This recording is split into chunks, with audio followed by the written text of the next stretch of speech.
You descend into the ancient winding streets of Ukaizo.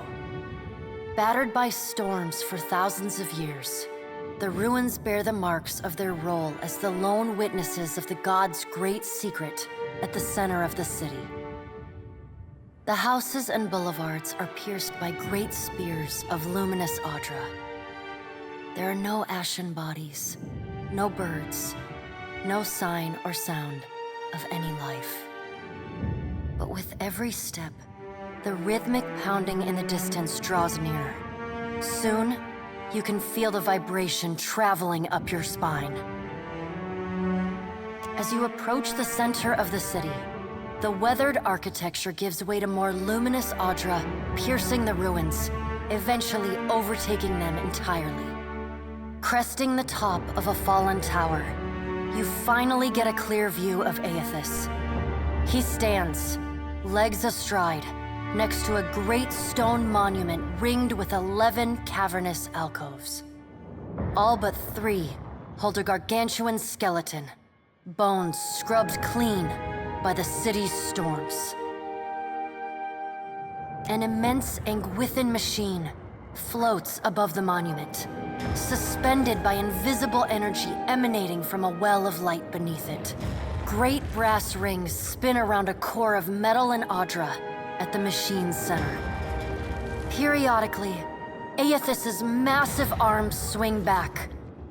The movement alone is enough to draw great gusts of wind toward him. When they come down on the machine, the impacts are accompanied by eruptions of electricity, fire, and smoke. The hundreds of luminous Audra pillars across Ukaizo sympathetically dim in a rippling wave that spreads out from the machine. The only safe route to the god is a steep ascent along a monstrous pillar of luminous Audra. Intertwined with fragments of Ukaizo's ruins that it has carried through the centuries, the pillar bends in a long arc, towering above the machine. The pillar levels out near Aethys's head, a silent observer to the destruction of the machine it has grown beside over thousands of years. You weave your way along a treacherous rain-slicked path up the pillar's skyward side. As you arrive at the top, you catch Aethys's attention. Fist pulled back, he pauses to observe you. With the same gentleness he showed at Ashen Maw, he lowers his arm and turns toward you.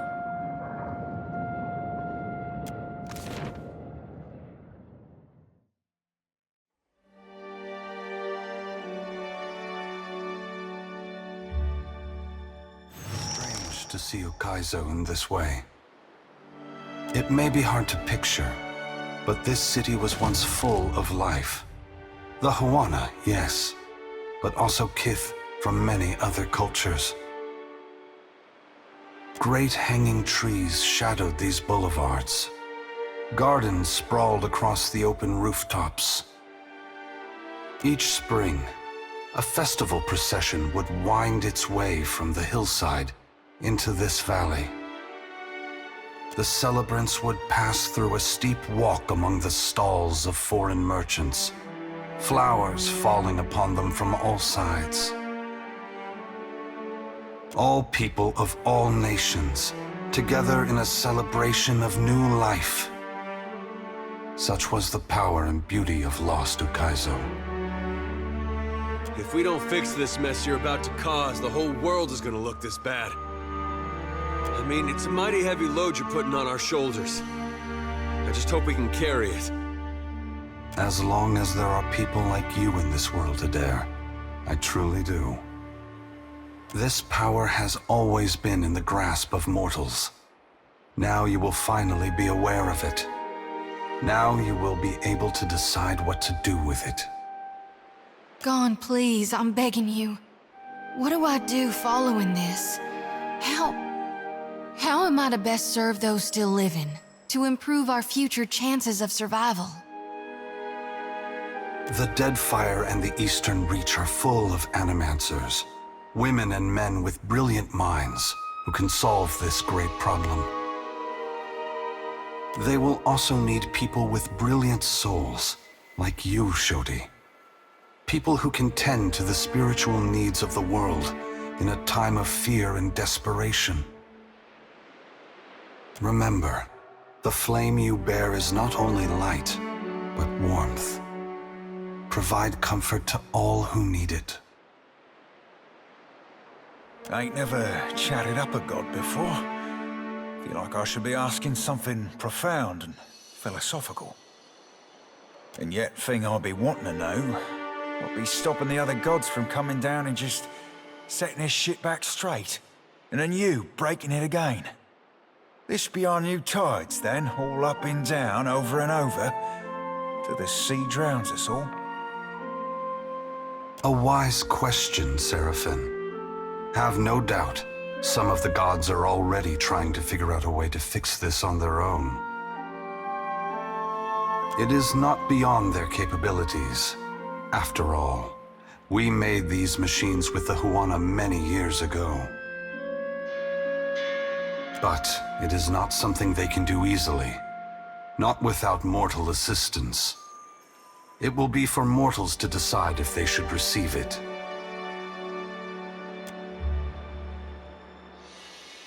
What right do you have to do this? Destroy the wheel and leave us with nothing? Without even knowing what will come next? Aloth, we are all, gods and mortals, responsible for our own actions. But inaction carries its own moral responsibility. It is a burden I have carried for far too long.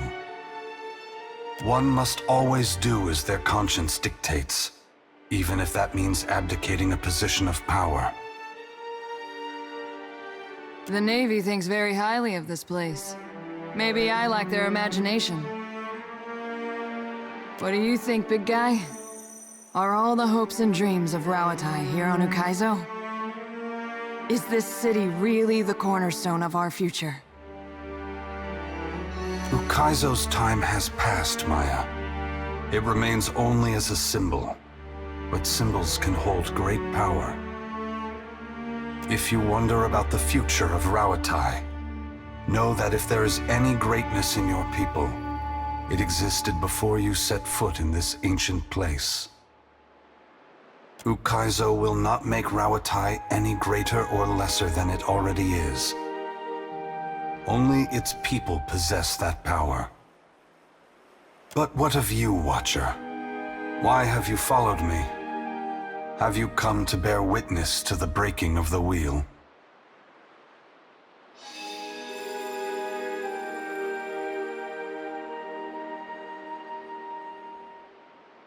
Mortals are already inspired. It is what has pushed them on for hundreds of generations to reach this point in time. Animancy is poised to go far beyond what we Engwithans ever discovered. Why does Helia think I should lend more power to mortals? It's true that even with all the advances in animancy, the gods will enter into this era much more well-prepared than mortals. From where should mortals draw their inspiration? Very well, Watcher. I will ensure that mortals are inspired by my passing, that my power not be expended in vain. I must attend to my final work now. I cannot delay any longer. You have carried a heavy burden across the Deadfire, Watcher. Before I go, I would rid you of it.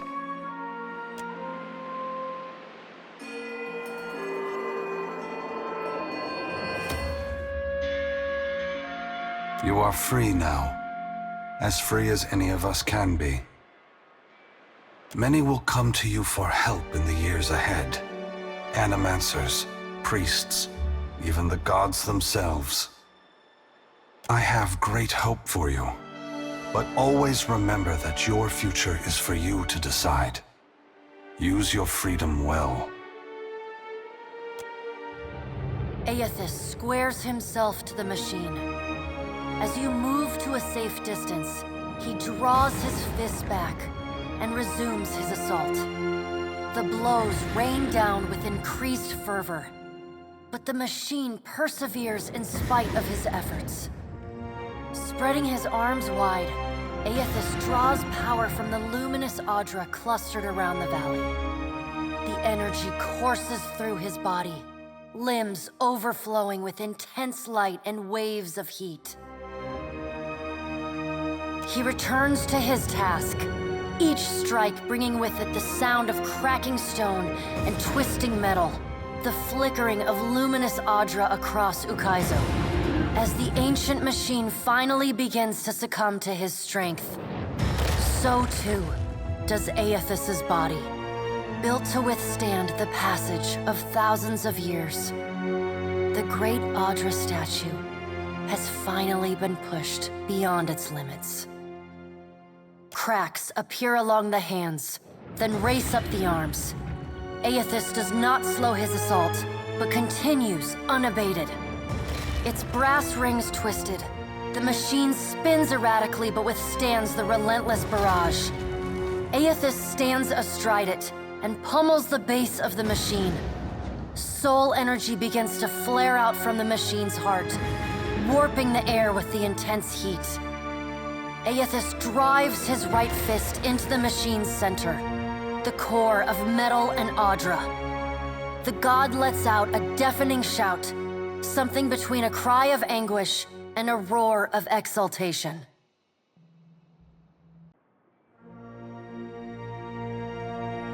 You see Aethys' arm shatter upward from his hand through his elbow. A flash of light and heat bursts from the core, accompanied by a cacophony of destruction. The moment passes as Aethys' shout echoes throughout the valley. Your eyes begin to recover. The god's work is accomplished. The great machine of Ukaizo has been destroyed. The wheel has been unmade.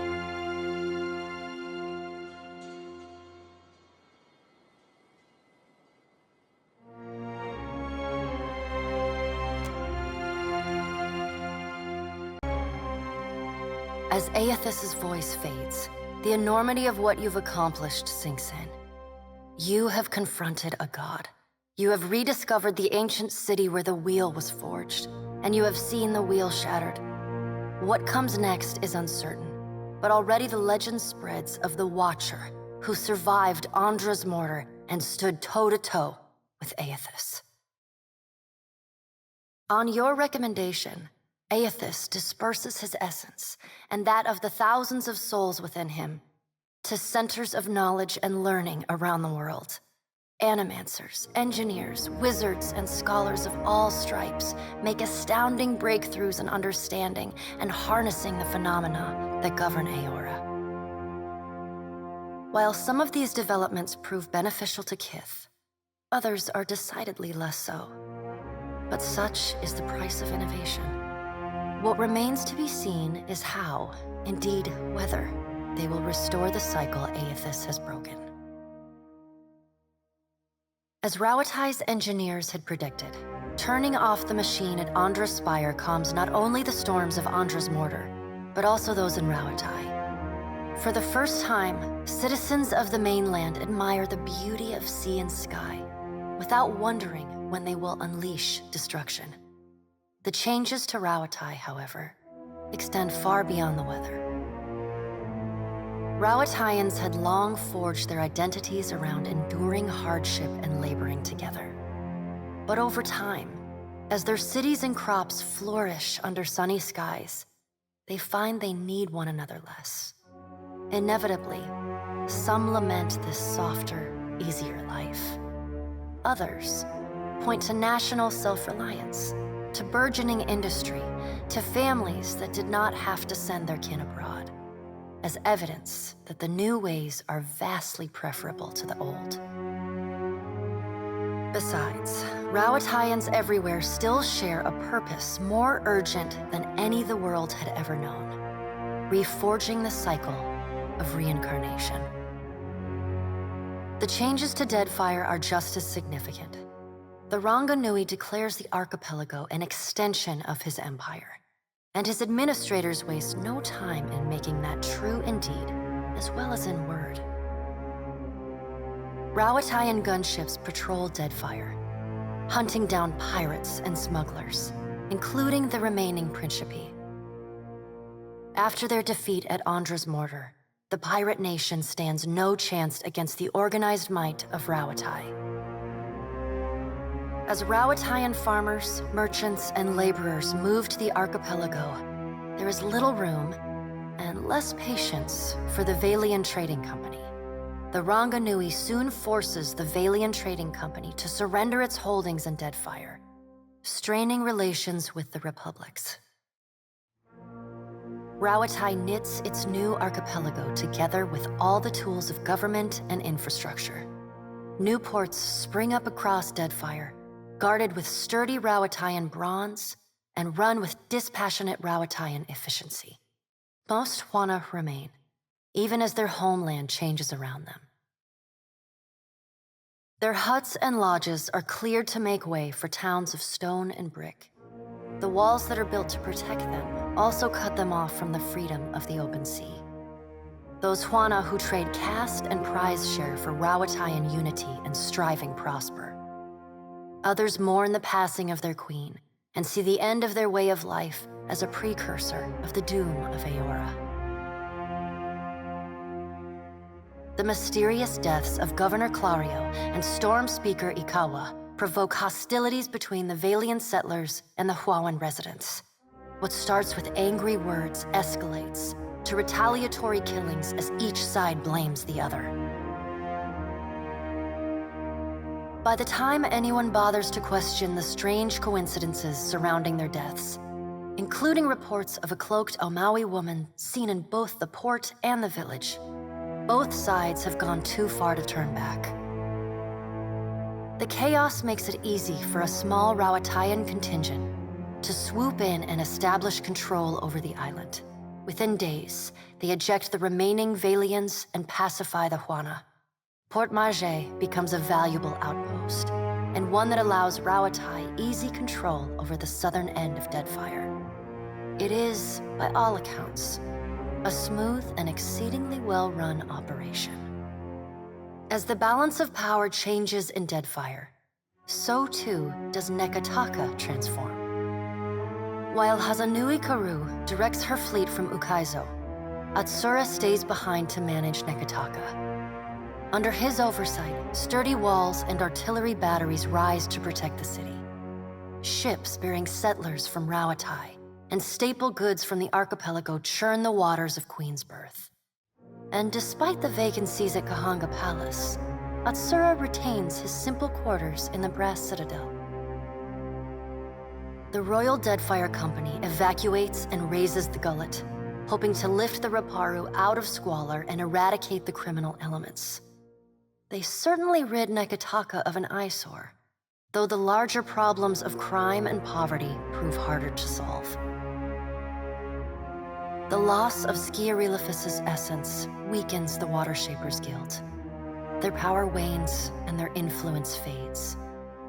The art of water shaping survives as an arcane curiosity. Your brief encounter with Letharn proves deeply influential for the children of the Dawnstars. Plagued with nightmares and haunted by the deaths at Hesango, Letharn begins questioning his faith in Aethys. At first, his fellow Dawnstars chide him, but that changes as word of Aethys's deeds at Ukaizo spreads. After all, what business have they worshipping a god who denied his own legitimacy? The faith of the children of the Dawnstars fades, but their commitment to the people of Deadfire does not. They continue feeding, healing, and helping the neediest, just as they have for decades. It is no longer a holy mission, but it is a mission all the same. Ruanu, the chieftain of the Juana at Tikawara, dies mysteriously. The tribe finds his body washed up on the same beach where Anaharu challenged him to the trial of waves. Some blame Anaharu's vengeful spirit. Others see it as Ngati's final judgment. And a few speak of a strange man seen lingering in the village. Atsura sends a ship with food, aid, and a small garrison of soldiers to the unfortunate village. The leaderless tribe is all too happy to accept Rauatai's generosity. They return the favor by reaching out to other far-flung tribes on behalf of their new benefactors.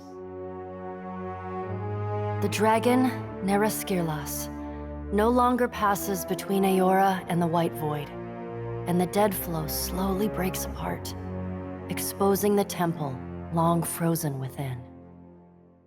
Under Halfjorn's guidance, the Harbingers of Dusk resettle within Remergun's temple, vowing to forever protect it from the defiling touch of outsiders.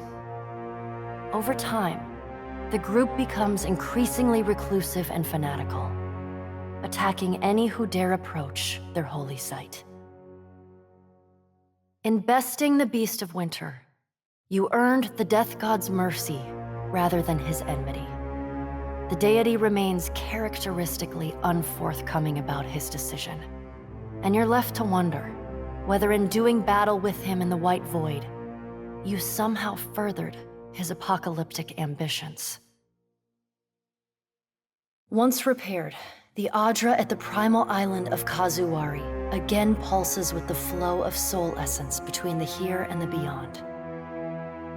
The feral life on the island flourishes, the jungles and veld growing ever wilder and resistant to settlement and exploration alike. The soul of the Porakoa makes for a surprisingly competent replacement for Axika, Eroke, and Wahami as the faces of the hunt. The beast's spirit, little more than a fragment of Galawain, perfectly reflects the will of its divine master. The bloody trials continue, and the crucible survives. The Porakoa provides an ideal host for 3 of the most experienced hunters Aora has ever known. The beast grows inexorably, sacrificing coastal villagers and merchant crews alike to its insatiable hunger. Though numerous groups place bounties on the creature's head, its thick hide deflects every attempt on its life. A legendary sea monster is born. Like the other souls following in your wake, Muatu eventually yearns to move on to the beyond and the wheel. Stymied by Aethys's actions, however, he settles on returning to Kazuwari, where he joins the choir of souls that echo throughout the Crucible. Hundreds of kith, and no small number of wilder and primordials, flee from the Black Isle, their minds a confused collection of inconsistent and contradictory memories. Each escapee bears knowledge that was once lost, and agents of the Hand Occult across Aora work tirelessly in the years that follow to hunt down and end these fugitives. They find far fewer than they hope.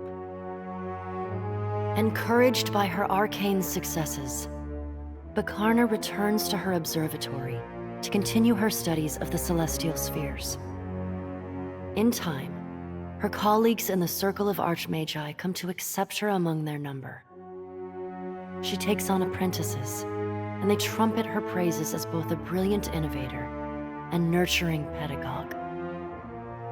Slain by your hand, the Titan of Wal poses little further threat to Aora. As the corpse decays, it putrefies into a massive nest of hungry fungal monstrosities. Vessels that anchor off the shores of the Black Isles tend to go missing, only to turn up shipwrecked months or even years later against distant shores. With time, the body collapses upon itself, and the Black Isles finally implode. Though your adventures alter the destiny of Aora and the balance of power in Deadfire, they also leave a lasting mark on those who travel at your side. Your companions find themselves changed in ways both big and small. Adair returns to Hisango, where he reunites with Byrne, the son of his former lover, Elava. Although Byrne regrets not having joined the army of Aethys, he accepts that he tried to go about it the wrong way. Likewise, he comes to idolize his new uncle, who has truly marched in the lighted path. Together they set about bolstering Aethys' following in Deadfire, and prepare for the greater conflict Adair believes is soon to come.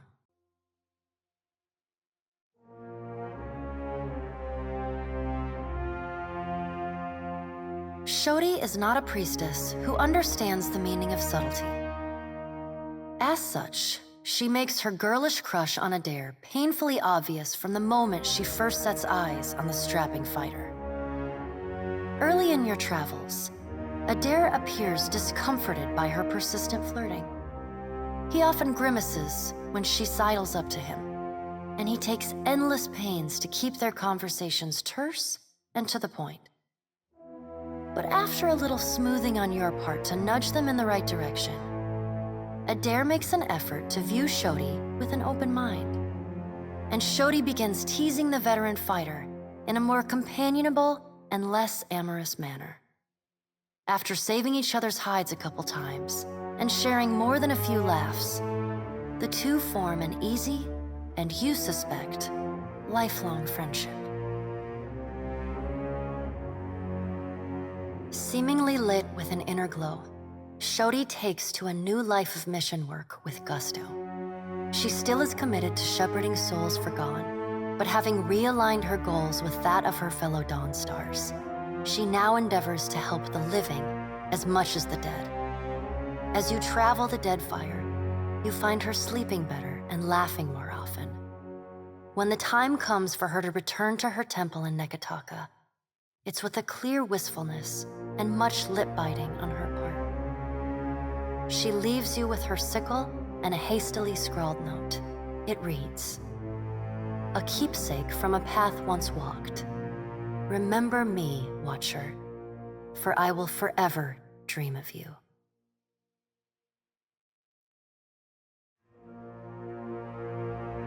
Aloth renews his commitment to destroying the Leaden Key. With the wheel broken, loosening the god's stranglehold on Kith is more urgent than ever. It is a lofty goal, and one he does not expect to finish in his lifetime.